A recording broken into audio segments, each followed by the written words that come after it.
देखिए 2024 में हमने इलेक्शन लड़ा और 2025 जो था वो पूरा झूठ था। ये जो गवर्नमेंट के वादे थे 200 यूनिट बिजली कहीं नहीं कि मुफ्त देंगे, मुफ्त के बजाय जो बिल पहले आता था नॉन मीटर गैस, आज उसका 50% उसमें इजाफा कर दिया। 12 सिलेंडर कहीं नहीं, फिर बोला 5,000 देंगे बेरोजगारों को कहीं नहीं, 1 लाख नई नौकरियां देंगे कहीं नहीं। 1 लाख नौकरियों में भी बोले कि अब नया बिजनेस आ गया है आउटसोर्स का, कि गवर्नमेंट जॉब्स को प्राइवेट कंपनी को दिया जाता है कि आप बंदूक को लाइए। वो भी एक बहुत बड़ा स्कैम है, बिजनेस है कि ये गवर्नमेंट जॉब्स को ही कन्वर्ट कर रहे हैं तो प्राइवेट सेक्टर जॉब्स। तो जितने भी वादे थे वो सबके सब धरे रह गए, कोई वादा पूरा नहीं हुआ, सबका सब झूठ है। ये टोटल फेल सरकार है, ना सरकार दिख रही, सिर्फ ट्रांसफर पर है सारी सरकार। डेली वेजर्स हैं, झूठ, सब झूठ। और हकीकत ये है कि इनने झूठ पर वोट लिया, इन्हें लोगों को धोखा दिया। ये आज आकर बोले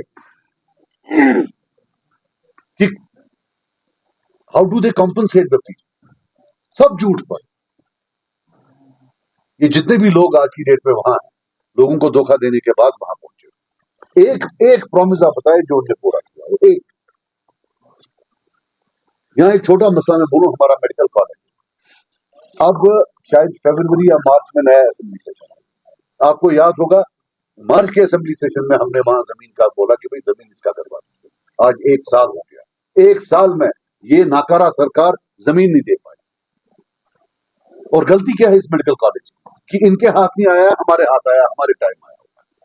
और ये ना सोचना कि इनको कोई मर्जी है कुपारा, नहीं, ये चाहते हैं यहाँ इस डिस्ट्रिक्ट में किस लिए चाहिए मेडिकल कॉलेज, वरना आप मुझे बता दें। 1 साल से ये जमीन नहीं दे पाए और यही हाल हर डिपार्टमेंट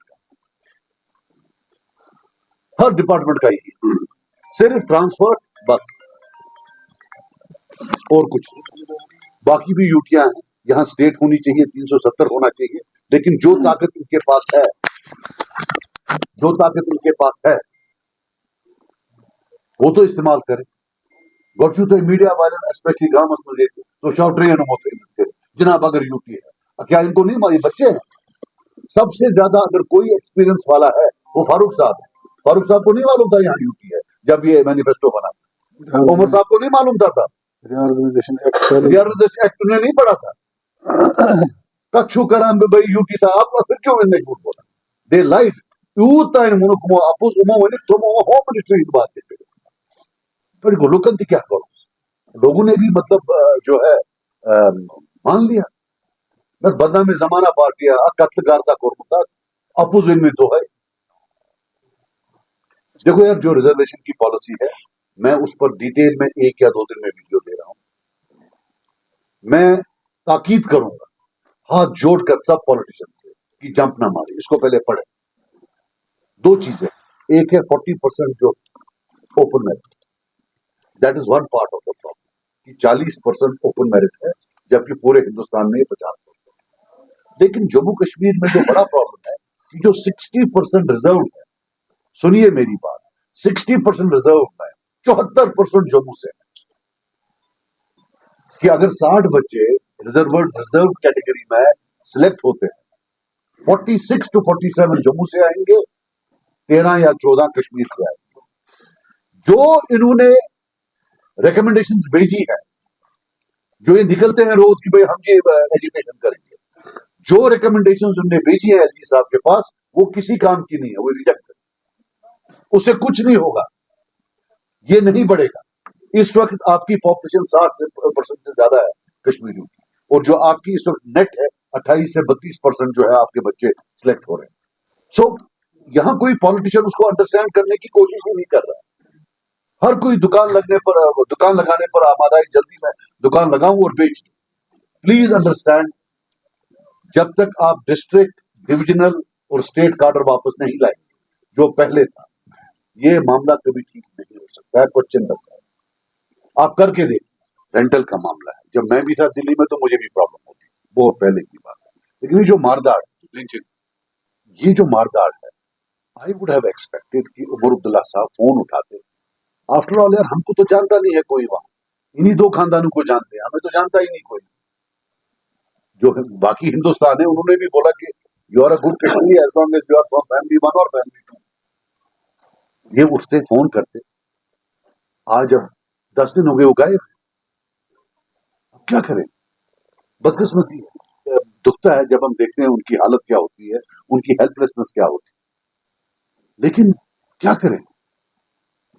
और अल्लाह इंशाल्लाह पूछेगा उन सब से जिन्होंने ऐसी नाकारा और जालिम सरकार को लाया, जिनको इतना भी उनका दिल नहीं मूव होता है कि वो उठकर फोन कर ले किसी चीफ मिनिस्टर को कि जनाब हमारे वहां जो है आप क्या ये करते हैं। यार मैं क्या बताऊं, जिनने वोट डाला उनको पूछो, मुझसे क्या पूछ रहे हो आप। मेरी बात सुनो, एक चीज याद रखना, in the history of JNK सबसे नाकारा और जालिम सरकार अगर कोई होगी वो ये याद। आप नहीं देख रहे हैं सीएम साहब का मुंह जब ये वोट मांगते थे तब कैसे प्यार से आते थे, बातें करते थे, और आज ऐसा लगता है जैसे मारने को दौड़ते हैं। लेकिन अब क्या करें, ये है ऐसा सर बना के रखा हुआ है। यार मैं तो अक्सर उसमें बोलता हूँ, अब इनके वो 3 या 4 मंत्री हैं वोट देने, दे ही नहीं रहे वो। फिर इसके लिए मैं शुक्रगुजार हूँ LG साहब का। मैं उनके पास गया, हाथ जोड़े और उनको बोला कि जनाब हमारा मेडिकल कॉलेज जो टॉप हो जाएगा, और मैं बहुत बहुत शुक्रगुजार हूँ उनका। उन्होंने आज से 4 महीना पहले मेरे को बोला था कि ये हो जाएगा, और आपको आने वाले वक्त में भी मालूम पड़ेगा थ्रू कम्युनिकेशन कि ये कब एक्सटेंड हुआ है। खैर वो उसमें कोई क्रेडिट लेने की बात नहीं, हमें डिस्ट्रिक्ट कुपवारा ने 2 दिए, फिर आपने 1 ले लिया। इनके झूठ इतने खतरनाक थे कि इसको मतलब मिठाई, मगर हमने उन 2.5 साल में एक मेडिकल कॉलेज लाया, पांव पकड़ने पड़े, लाया। पूरे इलेक्शन में गाली दे रहे थे ये कि भाई ये जो है ये बीजेपी वाले हैं। आज मोदी जी ने आया है, मोदी जी से उसने बेटा प्रॉब्लम है जोवानिया मेडिकल कॉलेज। थोड़ा यार आप भी क्या करो, मीडिया क्यों थी मीडिया पे बोजान जन पाई तुम ना पानस पाए, तुम गुसो ना पानस पाए उनके। एक चीज याद रखो,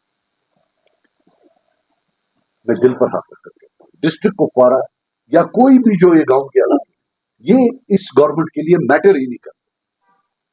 they don't give a dam कि आपको डॉक्टर है या नहीं, और जब तक ये आप क्या करोगे।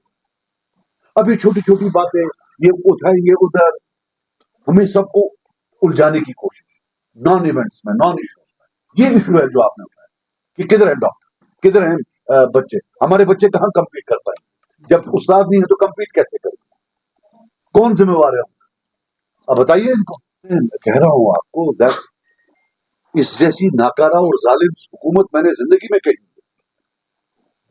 अच्छा भाई मुझे पता ही नहीं है। देखो मैं आपको बात बताऊं, ये जो मिनिस्ट्री चलाना होता है ये ज्वाइंट वेंचर होता है पॉलिटिशियन और ब्यूरोक्रेट का। अब जब एक पॉलिटिशियन के पास आपने 5 मिनिस्ट्रियां दे रखी, ऊपर से जो है मतलब जो अच्छा टैलेंटेड कोई MLA है उसको उन्होंने मिनिस्ट्री देनी रखी है। शायद पूर्व पटेल सारे को काम अकल कम जो मचतो में पैचुक वोर तुम मारो की पैचुक ट्राई वोर तुम सुखा बैठ पाए। आप मुझे बताओ वो कैसे चले, what do you expect for, कुछ नहीं होने वाला है। बाकी मैं आपको बता दूं कि यहाँ जो है डिस्ट्रिक्ट कुपवारा, तो टोटली आप मुझे बताओ ना, ये जो इतनी बातें करते थे, हमने तो इदारे लाए, मेडिकल कॉलेज लाया, डिग्री कॉलेजेस लाए, बायोटेक पार्क लाई, बंगस रोड हमारे वक्त में हुआ। हाँ बताओ ना व्हाट हैव दे गॉट। मैं 40 साल का पूछ रहा हूँ, इन 2 साल की तो बात ही नहीं हम करते। कितने घरों को अभी तक उन्हें फ्री बिजली दी है। और एक चीज याद रखना, जो भी नॉन मीटर एरिया है, जब ये वो सोलर लगाएंगे, जो बिल होगी वो, अगर आप आज 1300 भर रहे हैं, कल 1800 भर रहे हैं। और मैं ये बाय एक्सपीरियंस बोल रहा हूँ, 2-3 घर थे जिनको लगाए, वो 1300 रुपया भर रहे थे, अब उनको 1800 आया, वो 200 यूनिट ये करने के बाद। और वो जो 200 यूनिट वाला सोलर लगा रहे हैं, वो तो कोई भी लगा सकता है, सरकार का क्या रोल है इसमें। डेली वेजेस के साथ हर सरकार ने धोखा किया, हर सरकार ने धोखा किया। ये चाहे देखिए मेरी एक बात, इन्होंने जो वादे किए हैं इन्होंने, मान लीजिए 1 लाख करोड़, इनके पास 1 करोड़ नहीं, तो ये कैसे करें। One thing I will tell you, ये सरकार जिंदा है टॉप 0.5% अमीर लोग, उनके काम ठीक हो रहे हैं, उनके ठेके वेके सब पे। 99.5% यानी कि जो गरीब लोग था उनका इनसे कोई भी लेना देना या इसमें क्या है, तो मोर देन वेरी, इसमें क्या प्रॉब्लम है। मैं नहीं बोलूंगा कि जो है, जब मैं आया तो ये जो ट्रेडिशनल दो पार्टियां पब्लिकली और प्राइवेटली तभी बोलते थे एजेंसी, बाकी मैं नहीं बोलूंगा। लेकिन हाँ एक चीज है कि जो ये कोई सेपरेटिस्ट बैकग्राउंड से आएगा, जैसे मैं आया तो मुझे तो 6 साल, जैसे मैं आपसे अभी डेवलपमेंट की बात करता हूँ, तब जब हम करते थे तो वहां से जवाब आता था आपने तो लड़ा ही नहीं था, अब आप क्यों लड़ रहे हैं, पहले आप बाइकआउट क्यों करते थे। जो भी आएगा उसको जवाब देना पड़ेगा। और मैं तो कोई उतना बड़ा सेपरेटिस्ट नहीं था, मुझे तो हुर्रियत वाले कभी एक्सेप्ट ही नहीं करते। वो तो बोलते थे ये मिला हुआ है।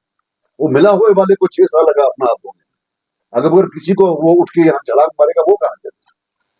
बाकी ये जो एक नया बनाया हुआ है कि जब उससे मत पूछो इससे मत पूछो, there is nothing like a superior और an inferior Muslim. All Muslims are same.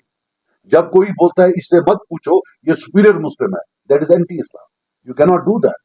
अल्लाह ताला की एक जात है जिस पर सवाल नहीं हो सकता है, बाकी तो किसी पर भी सवाल हो सकता है, जवाब तो हर एक को देना है। जब भी ये कोई करे ये तो ब्लास्फेमस है। आप कैसे कह सकते हैं कि भाई वो जी कोई इमाम साहब है या कोई कुछ है उसको सवाल मत पूछो। ये तो टोटली अन इस्लामिक है। ये कौन बोल रहा है? ये आज साहब हैं, इनको इस्लाम का काफी पता है, ये आपको बता दे। वो थोड़ी होगा, सवाल तो जवाब तो देना है। जो हमको कल गद्दार बोल रहे थे उनको आज तो माफी मांगनी है ना, वो कैसे चलेगा? आप समझे ना, तो वो तो नहीं चलेगा। मैं आपको एक बात बताऊं, ये जो जीएमसी हंदवाड़ा है, आज मैं पहली बार हंदवाड़ा के बाशिंदों को बोलूं, क्या कोई घर है जिस पर जीएमसी हंदवाड़ा का इम्पैक्ट नहीं पड़ा? क्या कोई घर है? क्योंकि एक मेडिकल इंस्टीट्यूशन है जिसका एक स्पिल ओवर इम्पैक्ट होता है सोसाइटी के बाकी शोबों को। जब हम यहाँ, मुझे याद है जब मेरा मकान नहीं बना था, हम मकान ढूंढ रहे थे, तो हमें 2 कनाल का मकान 5,000 में मिल रहा है महीना। आज तो अल्हम्दुलिल्लाह 11-12 हजार का एक कमरा जाता है।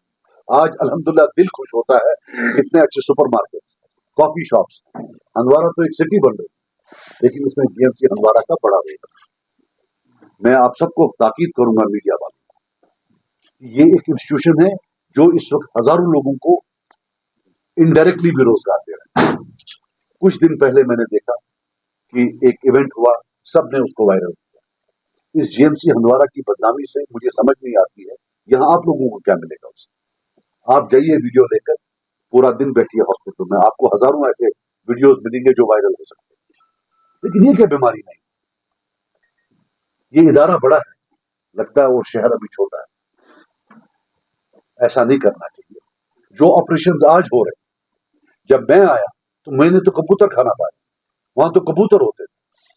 आज वहां ईएनटी में, ऑर्थोपेडिक्स में, ऑप्थोमोलॉजी में, हार्ट के पेस मेकर्स, और अब अल्हम्दुलिल्लाह जो हमने 30 लाख रुपया दिया सीडीएफ से, और जो पुरानी साहिबा थी उन्हें 40 लाख दिया, 70 लाख का आला मॉडर्न डायलिसिस सेंटर को 15-20 दिनों में खुलने वाला।